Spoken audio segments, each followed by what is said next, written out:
қазақ халқының ұлттық ойындарының бірі тоғызқұмалақ. Көненің көзіндей болған бұл ойынның 4000 жылдық тарихы бар дейді зерттеушілер.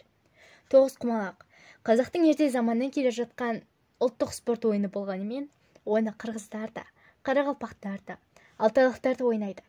Алайда, қазақтың тоғызқұмалақ ойыны тіпті кемелденген және дамыған. Тоғызқұмалақ ойыны қазақ даласында кең таралған. Өйткені Қазақстанның бірнеше облыстарынан табылған археологиялық қазбалар осы ойға жетелейді. Қазақтың кемеңгері, ұлы ақыны Абай Құнанбаев сүйіп ойнаған. Қазір Шығыс Қазақстан облысындағы ақынның мұражайында Абай ойнаған тоғызқұмалақ тақтасы сақталып тұр. Ендігі кезекте тоғызқұмалақ ойынының ойналу шартымен таныс болатын болсақ. Тоғызқұмалақ қазақтың ұлттық интеллектуалды ойыны. Бәсекеге арнайы тақтада 2 адам арасында өтеді. Ойын тақтасы 2 қазан, 18 отау, 162 құмалақтан тұрады. Ойын басында әр ойыншыға 1 қазан, 9 отауға 9-9-дан салынған 81 құмалақ тиесілі. Алғашқы жүріс жасаған ойыншыны бастаушы, қарымта жүріс жасаған ойыншыны қостаушы деп атайды. Көне түркілер мен моңғолдар киелі санаған 9 санының негізінде өрбейтін ойын манкала, яғни 2 адам ойнайтын тақта тобы дегенді білдіреді. Тоғызқұмалақ ойынының пайдасы математикалық ойлау жүйесін дамытып, төзімділікке баулиды. Және де қазіргі таңда осы тоғызқұмалақ ойынын жасап, көркейтіп жүрген. Сонымен қатар спортшы Мусрат ағаймен танысып, тоғызқұмалақ ойынының тарихымен терең үңілген болатынбыз. Тоғызқұмалақ ойынына келешекте де ойналынбай қалмай, одан әрі өрбеуі қажет.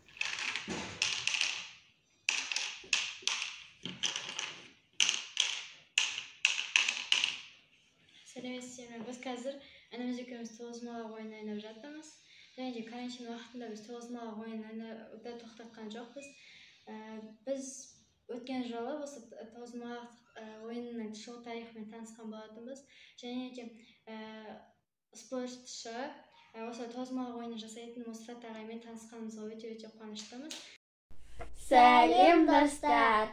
Бүгін біз тоғызқұмалақ ойнайтын боламыз, және де тоғызқұмалақ қазақтың ұлттық ойындарының бірі. Және де біз қазір осыны ойнаймыз. Алайынша кеттік.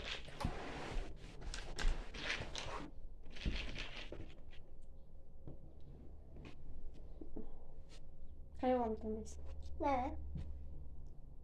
Мен бастаймын.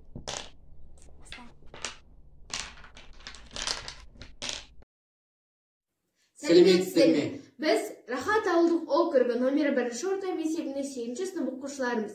Мен 8-ші В сынып оқушысы Кашкенбай Аида. Мен 8-ші Г сынып оқушы Жеңгесбаев Ринат.